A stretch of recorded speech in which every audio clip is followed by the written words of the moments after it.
Cepat, cepat, temukan kakakku sekarang, dan akan kunikahi kamu sekarang juga. Assalamualaikum warahmatullahi wabarakatuh. Bayangkan, di sebuah pagi berkabut di Gunung Slamet, seorang gadis berlari dengan napas tersengal. Wajahnya pucat, matanya merah habis menangis. Kakaknya sudah hilang selama hampir 2 minggu. Tim SAR mulai kelelahan, orang tuanya mulai pasrah. Lalu di tengah kepanikan itu, muncullah seorang pemuda indigo, kurus, lusuh, bajunya kotor oleh tanah gunung. Gadis itu langsung menarik kerah bajunya, mengguncangnya sambil berteriak, "Cepat, temukan kakakku. Kalau kamu bisa, aku nikahi kamu sekarang juga." Semua orang terdiam. Pemuda itu menunduk, lalu mengangguk pelan. Ternyata, sahabat semuanya, sebelum kita mulai cerita ini, tuliskan dulu di kolom komentar. Dari kota mana kalian menonton? Semoga yang mengikuti cerita cinta, dimudahkan segala urusannya, dilapangkan rezekinya, disehatkan badannya, dan dikabulkan semua hajat dunia akhirat oleh Allah Subhanahu wa Ta'ala. Amin ya Rabbal Alamin. Sekarang mari kita mulai ceritanya. Kabut pagi turun perlahan di lereng Gunung Slamet, menutupi pemandangan hijau yang biasanya tampak jernih. Angin membawa aroma tanah basah dan ranting patah. Jalur pendakian terasa lebih sepi dari biasanya. Meski sejak subuh tadi, sudah banyak orang hilir mudik membawa alat pencarian. Suara talki kecil terdengar putus sambung, memberi kabar tentang tim yang menyisir sisi utara. Di depan pos awal jalur pendakian, seorang gadis berdiri dengan tubuh gemetar. Namanya Olive. Umurnya baru 20 tahun. Namun di matanya hari itu terlihat beban seperti puluhan tahun menekan pundaknya. Rambutnya yang biasanya ia biarkan terurai sekarang berantakan karena angin gunung. Matanya sayu, merah, dan basah. Bukan karena kurang tidur saja, tetapi karena kecemasan yang tidak pernah berhenti mengguncangnya sejak beberapa hari lalu. Semua orang telah tahu kabar itu. Kakaknya, Alif, hilang saat muncak bersama 2 temannya. Sudah 3 hari berlalu ketika kabar pertama sampai ke telinga keluarga. 5 hari kemudian, berita tidak berubah. Pada hari ke-10, barulah banyak relawan datang membantu. Namun sampai hari ke-12, Alif tidak kunjung turun. Olive berdiri tepat di depan pos sambil memeluk kedua lengannya. Dingin membuat kulitnya merinding, tetapi rasa takut jauh lebih menusuk. Di sampingnya, ibunya duduk di kursi plastik sambil menggenggam tasbih. Bibirnya bergetar melafaz doa.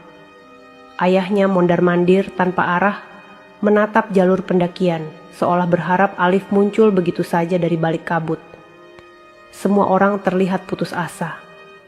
Bahkan beberapa relawan mulai berbicara lirih bahwa kemungkinan Alif bertahan hidup semakin kecil. Tapi Olive tidak ingin mendengar itu. Ia menolak, menutup telinga, dan terus meminta tim SAR memperluas pencarian. Setiap waktu yang lewat terasa seperti cambuk di dadanya. Ketika kabut semakin tebal, datanglah seorang lelaki berusia 40, salah satu warga yang tinggal dekat jalur gunung. Wajahnya terlihat ragu saat ia melangkah mendekati keluarga Alif. Ia berbisik pelan kepada ayah Olive, dan ayah itu langsung menoleh dengan sinar mata bingung. Lelaki itu berkata ada seorang anak muda yang katanya bisa merasakan jejak orang hilang. Banyak warga menyebutnya aneh. Ada yang bilang ia seperti indigo. Ada pula yang percaya bahwa anak itu sering dapat firasat yang benar. Namun ada juga yang menganggapnya hanya anak miskin yang pura-pura punya kemampuan supaya dihargai orang. Olive menatap ayahnya yang terlihat ragu. "Apa maksudnya? Ya, ada orang bisa bantu?" tanyanya dengan suara lemah. Ayahnya tidak langsung menjawab. Ia hanya menatap lurus ke arah jalan tanah yang menurun beberapa meter dari pos. Di sana, seseorang sedang berjalan perlahan menuju mereka. Tubuhnya kurus, wajahnya pucat, rambutnya panjang acak-acakan. Kaos putih yang ia kenakan penuh noda tanah. Celananya sobek di beberapa bagian. Ia terlihat seperti anak yang sudah terlalu lama hidup dalam penilaian buruk orang-orang. Pemuda itu berhenti beberapa langkah dari Olive. Ia menundukkan kepala, seolah merasa keberadaannya tidak layak berada di sana. Usianya baru 18 tahun. Namanya Pras. Selama ini ia hidup di pinggir gunung, tinggal di rumah reyot bersama nenek yang sudah pikun. Ia jarang berbicara, jarang keluar. Namun sesekali warga meminta bantuannya untuk menemukan hewan ternak hilang atau menunjukkan arah ketika seseorang tersesat. Anehnya, firasat Pras seringkali benar. Meski begitu, banyak orang tidak mau mengakuinya. Olive memandang anak itu dengan campuran marah dan putus asa. Ia tidak peduli siapa Pras. Ia tidak peduli apa kata orang tentang anak itu. Yang ia tahu hanya satu. Ia ingin kakaknya ditemukan, hidup atau mati. Pras mengangkat kepalanya perlahan. Tatapan matanya kosong, seperti menahan sesuatu yang ingin ia katakan, namun takut keluar. Ia seperti menahan beban yang besar di dadanya. Bu, Pak, saya cuma mau bantu, katanya pelan. Olive langsung maju beberapa langkah, wajahnya berubah kesal. Kamu bisa apa? Jangan main-main di saat kayak begini. Pras terdiam, bibirnya gemetar.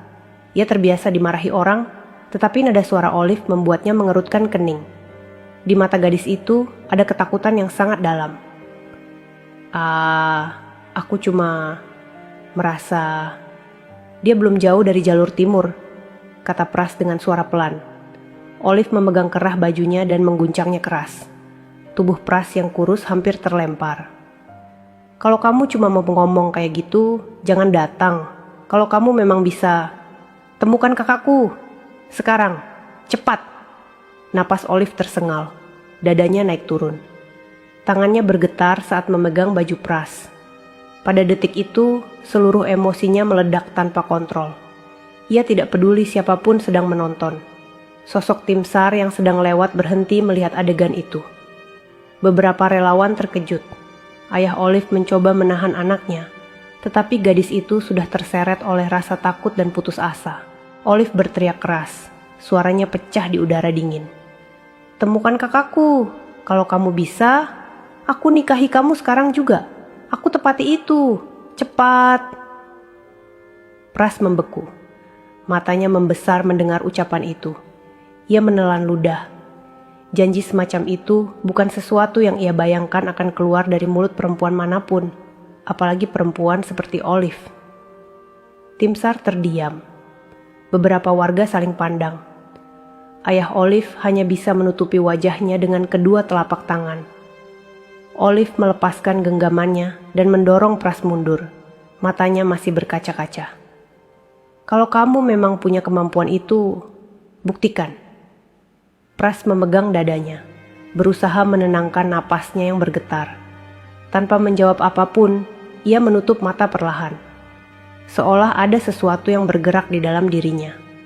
Sesuatu yang selama ini bukan pilihannya, tetapi sudah menjadi bagian dari hidupnya sejak lama. Angin tiba-tiba berhembus lebih kencang. Daun-daun kering berguguran. Pras merasakan nyeri aneh di bagian belakang kepala. Sama seperti saat ia dulu menemukan anak kecil yang tersesat di hutan pinus. Seperti ada suara berbisik memanggilnya dari arah jauh. Ia membuka mata. Tatapannya berubah, lebih fokus, lebih dalam. Dia masih hidup, ucapnya lirih. Suara itu membuat seluruh orang menoleh. Olive menahan napas, tak percaya. Pras melanjutkan dengan pelan, kakakmu sedang menunggu, tapi waktunya tidak banyak. Olive merasa lututnya lemas. Namun di balik ketakutan itu, ada setitik harapan yang mulai muncul. Dan dari titik kecil itulah perjalanan mereka dimulai. Setelah Pras mengucapkan kalimat bahwa Olive masih hidup, suasana di pos pendakian langsung berubah. Namun bukan menjadi lega, justru lebih tegang. Tim SAR mulai bergerak mendekati Olive dan keluarganya, mencoba menenangkan mereka sekaligus mencari tahu apa yang harus dilakukan selanjutnya. Olive menatap Pras tanpa berkedip. Matanya merah, tapi bukan lagi karena menangis. Ada sesuatu yang lain. Campuran marah, ragu, dan harapan yang begitu tipis sampai hampir tidak terlihat. Namun baginya, sekecil apapun harapan itu, tetap harus ia pegang. Salah satu anggota tim SAR mendekati Pras. Lelaki itu tinggi, berwajah keras, namun suaranya terdengar lembut saat ia berbicara. "Kamu yakin bisa jelaskan apa yang kamu rasakan?" Pras menunduk, menatap tanah. Ia mencoba merangkai kata, tetapi sulit. Ia tidak tahu cara menjelaskan kemampuan yang bahkan dirinya sendiri tidak pahami. Yang ia tahu hanya sensasi aneh yang selalu muncul ketika seseorang hilang di hutan. Sensasi itu seperti tarikan halus dari arah tertentu. "Saya merasakannya dari timur," ucap Pras akhirnya. "Lebih jauh dari jalur biasa. Seperti ada yang memanggil." Olive langsung melangkah maju. "Kalau begitu, ayo kita ke sana sekarang." Ayahnya segera memegang bahunya. "Olive, tenang dulu. Kita tidak bisa main terobos jalur." "Ayah mau tunggu apa lagi? Kakak sudah hilang 12 hari." Olive mengangkat bahunya, menepis tangan ayahnya. Ia hampir berlari ke arah jalur timur kalau saja tim SAR tidak menahannya. Beberapa relawan mulai berkumpul mendengar percakapan itu. Ada yang percaya pada Pras, ada juga yang menggeleng sambil berbisik bahwa anak itu hanya mencari perhatian. Olive mendengar sebagian kalimat itu dan hatinya perih. Ia tahu banyak orang meragukan Pras, bahkan dirinya sendiri pun tadi meragukan. Namun sekarang ia tidak punya pilihan lain. Pras berdiri di tengah kerumunan, tampak gelisah. Ia tidak terbiasa dilihat banyak orang. Dadanya naik turun cepat. Ia mengusap tengkuknya yang basah oleh keringat dingin. Untuk sejenak ia ingin pergi saja, kembali ke rumahnya yang reot, melupakan semua ini. Tapi ia menoleh pada Olive. Wajah gadis itu penuh kelelahan. Rambutnya berantakan, pipinya tirus, dan matanya menyimpan rasa sakit yang dalam. Ada sesuatu di sana yang membuat langkah Pras terhenti. Sesuatu yang membuatnya tidak bisa pergi begitu saja. Ia tahu rasa kehilangan. Ia tahu rasa takut ketika seseorang yang dicintai tidak kunjung pulang. Ia pernah merasakannya ketika ibunya meninggalkan dunia saat ia masih kecil. Pras menutup mata dan menarik napas panjang. "Saya bisa bantu, tapi jalur itu jauh, terjal, berbahaya." Olive hanya menjawab dengan satu kalimat. "Aku ikut." Kalimat itu menggetarkan Pras. Ia membuka mata dan menatap gadis itu. Olive berdiri tegak meski tubuhnya gemetar. Tidak ada keraguan dalam suaranya. Ia sudah siap menghadapi apapun. Tim SAR mulai berdiskusi cepat. Beberapa pemandu gunung menolak jalur itu karena terlalu dalam. Namun pemimpin tim SAR, seorang lelaki dengan rompi oranye lengkap, akhirnya mengangguk. "Kalau memang ada kemungkinan, walau kecil, kita harus coba. Kita tidak boleh berhenti." Olive merasakan jantungnya berdentum keras. Untuk pertama kalinya sejak 12 hari, ia melihat langkah baru dari pencarian. Tim segera bersiap. Tali, lampu kepala, alat panjat, dan air dimasukkan ke dalam tas. Suara gesekan peralatan terdengar memenuhi pos. Olive ikut menyiapkan tas kecil, meski tangan ibunya berusaha menahan. "Jangan ikut, nak. Kamu sudah lelah. Biarkan tim yang bekerja," ujar ibunya lirih. Olive menggenggam tangan ibunya, menunduk. "Ma, Alif itu kakakku. Kalau aku diam di sini, aku bisa mati berdiri." Ibu itu tidak bisa menjawab apapun. Air matanya jatuh, membasahi tangan Olive. Namun kali ini ia tidak memohon lagi. Ia tahu anaknya sedang berjalan dengan hati, bukan sekadar emosi. Pras berdiri tidak jauh dari mereka, memperhatikan Olive dari sudut mata. Ada rasa asing yang merayap di dadanya. Ia tidak pernah merasa sedekat ini dengan seseorang. Selama ini, hidupnya hanya tentang bertahan. Ia tidak pernah membayangkan akan berada di situasi seperti ini, menjadi tumpuan harapan seseorang. Ketika tim sudah siap, Pras mulai berjalan menuju jalur timur. Langkahnya pelan namun pasti. Tim SAR mengikutinya dari dekat, sedangkan Olive berada tepat di belakang Pras. Setiap langkah membawa mereka lebih jauh dari pos, lebih dalam menuju hutan yang gelap dan lembab. Di sepanjang jalan, suara dedaunan kering terdengar renyah di bawah sepatu. Burung-burung kecil beterbangan, terkejut oleh kehadiran manusia yang tidak biasa melewati jalur itu. Pohon-pohon besar menjulang seperti dinding, menutup sebagian cahaya. Olive mengatur napasnya. Jalannya berat, tapi ia tidak ingin tertinggal. Di depan, Pras sesekali berhenti. Ia menyentuh batang pohon, memejamkan mata, lalu membuka lagi. Seakan ia mengikuti sesuatu yang hanya dirinya bisa dengar. Dia bergerak, gumam Pras pelan. Olive mendekat. "Kakakku?" "Entah, tapi ada jejak hangat." Pras tidak bisa menjelaskan lebih jelas. Tapi suara itu cukup membuat Olive menggigit bibir, menahan air mata yang hampir jatuh. Mereka terus berjalan hingga udara semakin dingin. Kabut turun lebih tebal, hutan semakin gelap. Tapi di tengah semua itu, Olive tidak lagi merasa hancur seperti tadi pagi. Meski hatinya masih penuh takut, ia akhirnya punya arah untuk bergerak. Hari itu, ia belajar bahwa rasa takut tidak akan hilang. Yang berubah hanyalah keberanian yang tumbuh untuk terus melangkah di tengah rasa takut itu.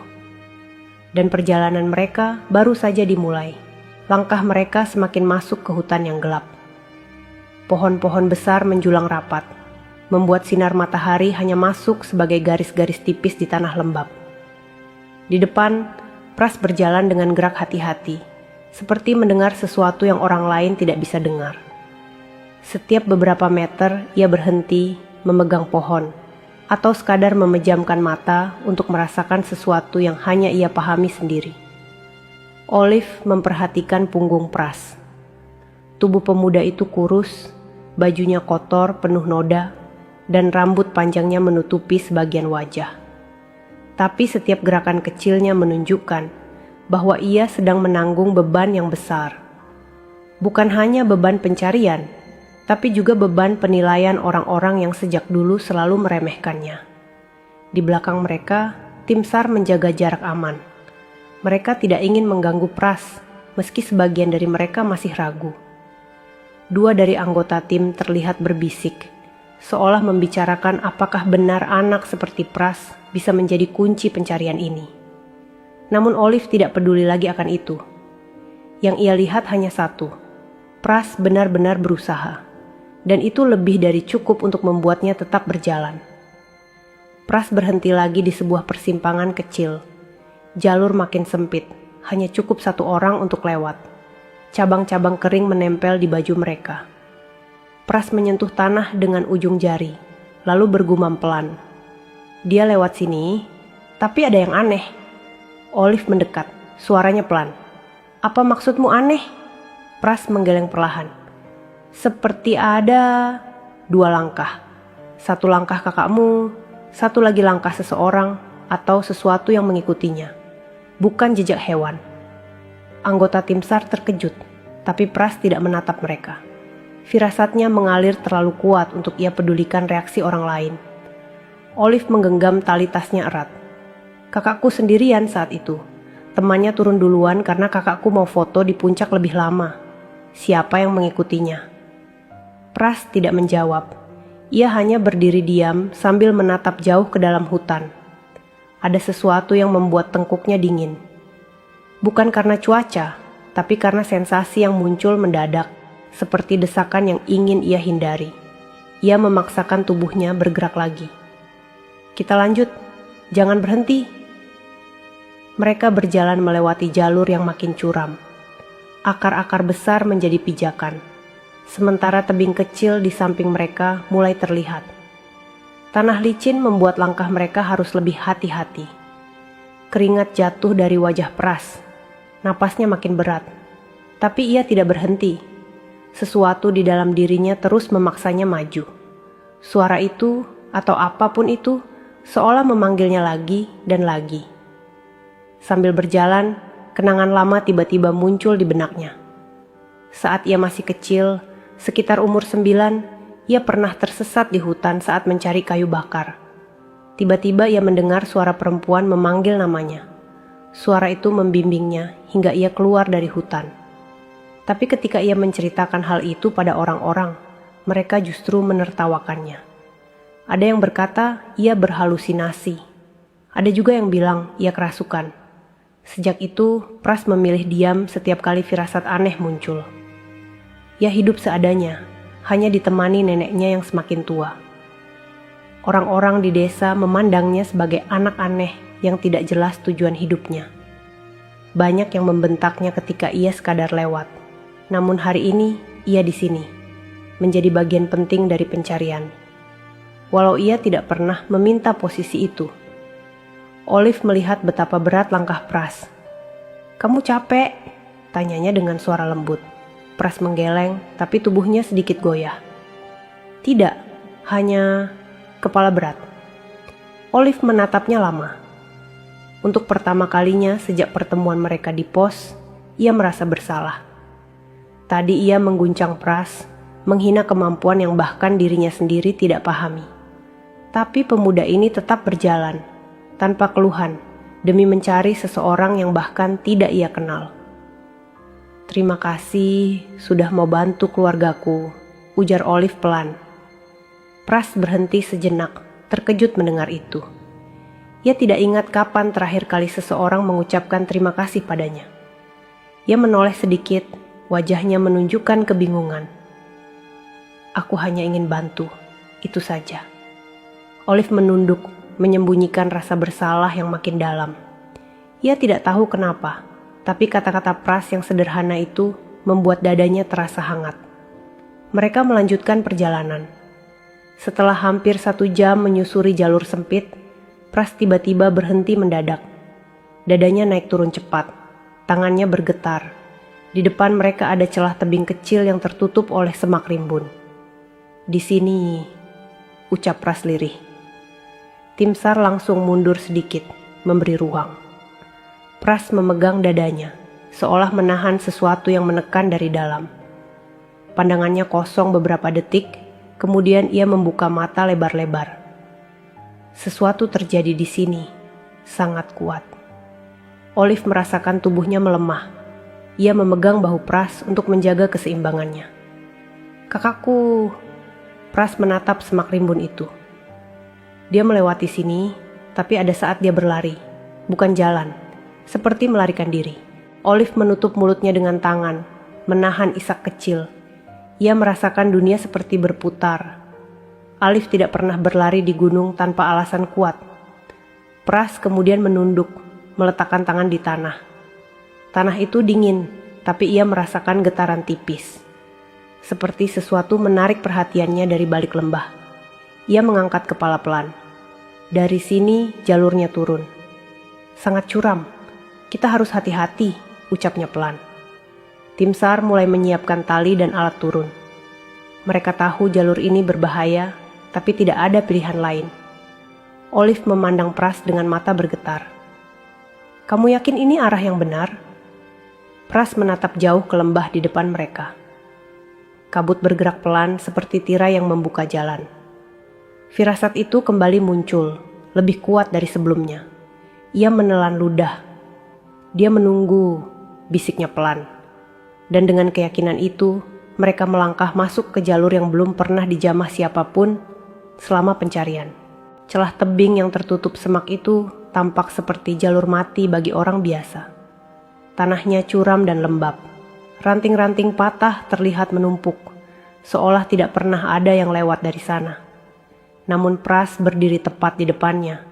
Tubuhnya tampak kaku, seakan ada sesuatu yang menarik langkahnya untuk terus mendekat. Tim SAR mulai menancapkan patok kecil untuk titik tali. Mereka memasang carabiner dan memeriksa kekuatan jalur turunan. Di antara kesibukan itu, Olive berdiri dengan tangan gemetar, menatap lembah yang tertutup kabut putih. Angin yang turun dari tebing membawa hawa dingin yang menusuk tulang. Pras menatap semak itu tanpa berkedip. "Di sini, dia lewat sini," gumamnya pelan. Olive menelan ludah. "Kakakku, sempat sampai sejauh ini?" Pras mengangguk pelan, meski wajahnya tampak maksa. Setelah Pras mengatakan bahwa seseorang atau sesuatu berusaha menyelamatkan Olive, Suasana berubah begitu cepat. Tim SAR saling pandang, sebagian merasa heran, sebagian lagi waspada. Olive memegang dadanya, napasnya cepat, seolah hatinya baru saja dijungkir balikkan. Angin di lembah itu bertiup lebih kencang, membuat dedaunan saling menyapu seperti bisikan panjang. Kabut turun lagi, menutupi sebagian pemandangan di bawah tebing. Pras berdiri di tepi jalur turunan, memandangi lembah yang gelap. Matanya menajam, seakan ada garis samar yang hanya ia yang melihat. Tim SAR mulai bergerak lebih dekat. Salah satu dari mereka berkata pelan, "Kalau betul ada jejak langkah lain, kita harus tahu apa yang sebenarnya terjadi." Olive menggigit bibir bawahnya. Alif bukan tipe orang yang turun dari jalur. Dia pasti punya alasan. Pras tidak menjawab. Ia memejamkan mata, membiarkan sensasinya mengalir. Rasa hangat itu muncul lagi, seperti nyala kecil di tengah dingin yang menusuk. Ia mengikuti arah hangat itu, melangkah perlahan ke samping jalur. Di sana, di antara semak lebat, ia menemukan sesuatu. Bekas tangan. Bukan tangan manusia sempurna. Bekas itu samar, seperti seseorang memegang tanah dengan panik, lalu tergelincir. Pras menunduk, menyentuh tanah itu. "Ini bukan kakakmu. Kakakmu jatuh dari sana." Ia menunjuk tebing kecil di kanan. "Tapi di sini, ada seseorang yang sempat berpegangan." Olive menelan udara yang terasa tajam di tenggorokannya. "Siapa?" Pras menggeleng perlahan. "Aku tidak tahu, tapi orang ini tidak kuat. Jejaknya berhenti di sini." Tim SAR ikut memeriksa. Seorang anggota menunjuk akar pohon besar. Ada bagian akar yang patah, seperti tertarik beban berat. Pras menyentuh akar itu. Saat jarinya bersentuhan dengan kulit kayu yang basah, tubuhnya bergetar. Sebuah gambaran samar muncul di kepalanya. Seperti seseorang yang jatuh, lalu tangan lain berusaha meraih. Namun semuanya cepat, seolah dua dunia bertabrakan. Olive memegang bahu Pras, matanya penuh cemas. "Kamu lihat apa?" Pras menarik napas dalam-dalam. Matanya terbuka perlahan. "Hanya kilasan, tidak jelas. Tapi seseorang mencoba menahan kakakmu sebelum dia jatuh." Anggota tim SAR menghela napas panjang.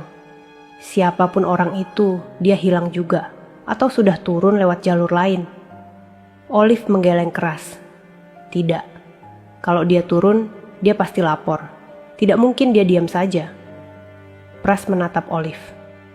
Di wajah gadis itu ada ketakutan yang lebih besar dari sebelumnya. Bukan hanya takut kehilangan kakaknya, tapi juga takut jika ada sesuatu yang lebih rumit dari sekadar orang hilang. Tanpa banyak bicara, tim SAR mulai menyiapkan tali untuk turun lebih dalam ke lembah. Jalur itu keras, berbatu, dan banyak bagian yang licin. Mereka harus memasang patok tambahan agar tidak tergelincir. Pras berdiri diam. Olive memperhatikannya. "Kamu ikut turun?" Pras menunduk. Suaranya pelan. "Aku harus turun. Aku merasa sesuatu menunggu di bawah." Olive mengangguk. "Kalau begitu aku ikut." Pemimpin tim SAR menahan tangan Olive. "Jangan, jalur ini terlalu curam. Kamu sudah kelelahan." Olive menolak dengan tegas. "Aku kuat." Suara itu bulat, tidak bisa dibantah. Pemimpin tim SAR akhirnya menyerah setelah melihat tekad gadis itu. "Baik, tapi kamu harus berada di antara kami. Jangan di depan." Olive mengangguk.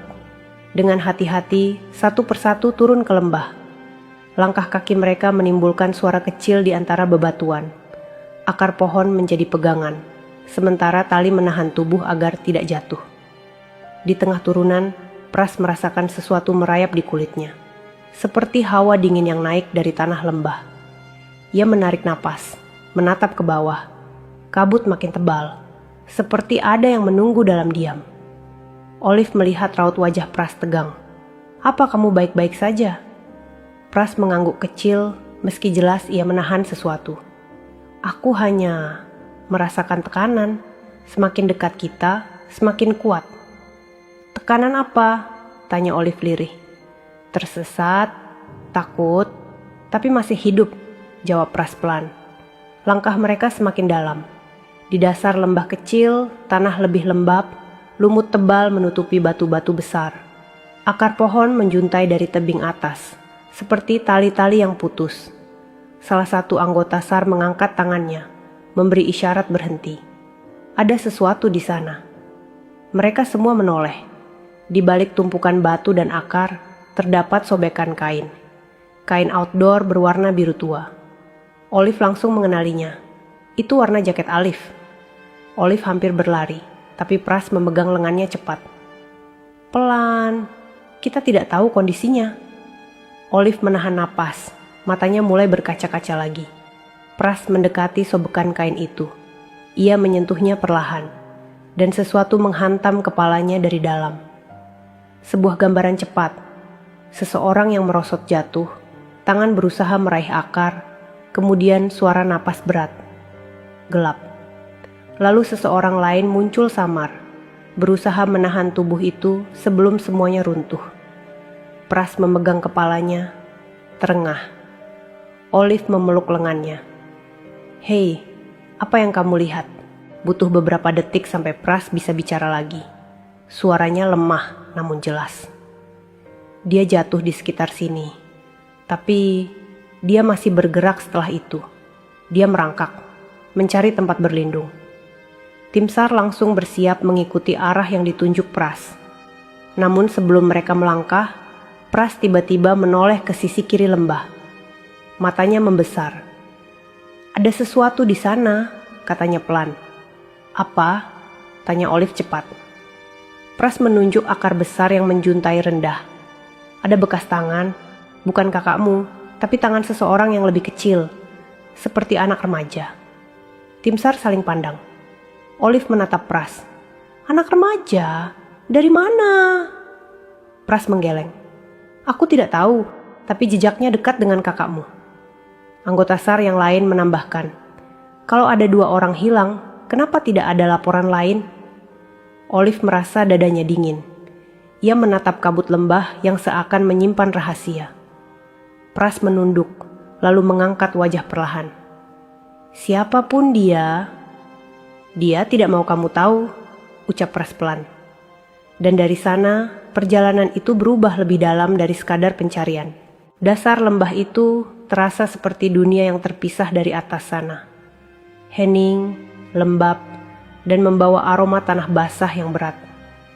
Pohon-pohon besar menaungi langit, membuat cahaya sulit menembus masuk. Tim SAR menyalakan lampu kepala, memberi sedikit penerangan di jalur sempit yang dipenuhi akar pohon menjalar. Olive berdiri di samping Pras, mencoba menelan rasa takut yang terus naik ke dadanya. Ia memandang sekeliling, berharap menemukan tanda jelas keberadaan kakaknya. Tapi yang ia lihat hanya bayangan gelap dan bebatuan yang tak beraturan. Pras menutup mata beberapa detik. Napasnya bergetar, wajahnya tampak pucat. Energi yang dirasakannya seperti gelombang yang datang dari segala arah. Ada rasa sakit, dingin, takut, dan sisa-sisa harapan yang nyaris padam. Semua itu masuk ke dalam dirinya tanpa ia minta. Pras, kamu kuat? Tanya Olive lirih. Pemuda itu membuka mata perlahan. Aku bisa, cuman kepalaku berat.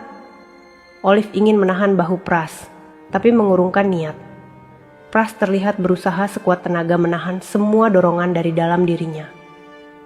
Tim SAR menyisir lembah itu secara perlahan. Mereka memeriksa setiap batu, setiap celah akar, dan setiap semak lebat. Lampu sorot menembus kabut tipis, memperlihatkan tanah retak dan ranting patah yang berserakan. Salah satu anggota SAR memanggil. Ada bekas geseran baru. Semua segera mendekat. Di tanah lembab dekat batu besar, terlihat jejak tubuh yang menyeret. Polanya memanjang beberapa meter ke arah semak rimbun. Olive menutup mulutnya, matanya membesar. Itu kakakku, dia pasti berusaha bergerak. Pras berlutut, menyentuh tanah di dekat jejak itu.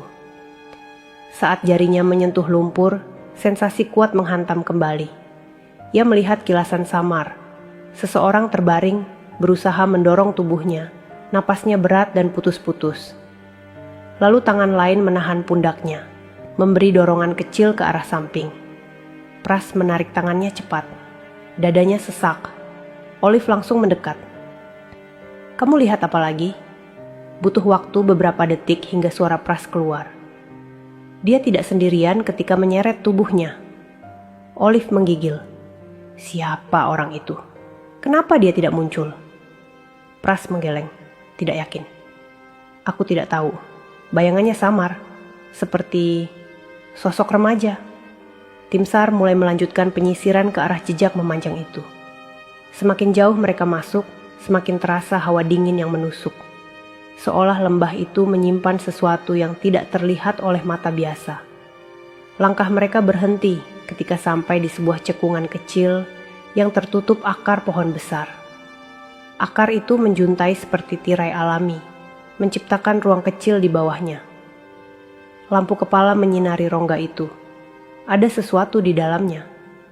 Sebuah kain jaket berwarna biru tua tergeletak, basah dan kusut. Warna itu sama seperti yang dikenakan Alif saat terakhir kali dilihat di foto. Olive langsung bergerak maju, namun tim SAR menahan. "Tunggu, kita pastikan area ini aman." Pras perlahan masuk ke bawah akar itu. Ia memegang jaket itu, merasakannya di ujung jarinya. Dan seketika tubuhnya tersentak, bukan karena takut, tapi karena rasa sakit yang luar biasa menyambar kepalanya, seolah memukul dari dalam. Namun beberapa detik kemudian, sebuah suara halus muncul. Suara napas yang sangat lemah, sangat jauh. Seperti seseorang yang berusaha bertahan. Olive langsung menegang. Pras menutup mata. Suara itu, suara orang menahan sakit. Sangat lemah. Itu manusia. Olive terjatuh berlutut, menangis lirih. "Itu kakakku. Itu pasti kakakku." Tim SAR saling pandang. Tim SAR mulai menyisir area sekitar cekungan itu. Namun belum sempat mereka melangkah jauh, suara retakan itu membuat semua orang membeku. Tanah lembab yang sejak tadi hanya memantulkan suara langkah kini terasa hidup, seolah memberi tanda bahwa sesuatu bergerak di balik tebing kecil itu. Kabut terus turun perlahan, menutup sebagian pandangan. Lampu kepala anggota SAR diarahkan bersamaan ke sumber suara. Olive merapatkan tubuhnya ke tanah, mendekati celah batu sambil menahan napas. Tangannya bergetar, lututnya melemah, tetapi hatinya mendorongnya maju. "Alif," gumamnya lirih. Pras berdiri di belakangnya, tubuhnya limbung. Energi yang ia rasakan begitu kuat, sampai-sampai dadanya terasa sesak. Ia menatap celah batu itu dengan mata basah, seperti melihat sesuatu yang orang lain tidak bisa lihat. Pemimpin SAR mengangkat tangan memberi aba-aba. Semua mundur sedikit. Kita buka celahnya pelan. Dua anggota SAR mendekat, mendorong batu kecil dan ranting yang menutupi permukaan celah. Butuh beberapa menit sampai mereka berhasil memperluas lubang itu. Suara geseran batu terdengar jelas, memantul ke dinding lembah. Olive tidak menunggu aba-aba. Ia langsung merangkak masuk ke celah itu. Tim SAR mencoba menahan, tapi gadis itu lebih cepat. "Olive," seru salah satu dari mereka. Namun Olive sudah di dalam. Ruang di dalam celah itu lembab dan gelap. Udaranya pengap, bercampur bau tanah basah dan sesuatu yang familiar. Sesuatu yang membuat bulu kuduknya berdiri. Bau keringat kakaknya. Bau yang ia kenal sejak kecil. Olive merayap semakin jauh. Lampu kecil di kepalanya menyorot dinding tanah yang retak. Setiap inci jalur membuat detaknya semakin cepat. Pras akhirnya menyusul, meski dua anggota SAR memapahnya. Karena tubuhnya seakan tidak mampu berdiri stabil. Wajahnya pucat, tengkuknya dingin. Namun tatapannya penuh ketegangan. "Dia di sini," bisik Pras. Olive berhenti. Di depan sana, di sudut ruang sempit itu, terlihat bayangan seseorang terbaring miring. Tubuhnya menempel pada akar pohon besar yang merayap dari atas. Bajunya sobek, penuh lumpur. Lengan kanannya terluka parah. Kakinya tampak memar. Nafasnya pelan, hampir tak terdengar. Olive menutup mulutnya. Air matanya jatuh begitu saja. "Alif," Suaranya retak, pecah tanpa ia bisa tahan. Pras berlutut perlahan. Cahaya lampu tepat menyorot wajah itu. Wajah lelaki 25 tahun, pucat, penuh luka gores, namun masih hidup. Alif, ulang Olive lebih keras, menangis. Kelopak mata Alif bergerak sedikit. Tubuhnya menggeliat lemah. Bibirnya mulai terbuka, mengeluarkan suara pelan yang hampir tidak terdengar. Oh, Liv.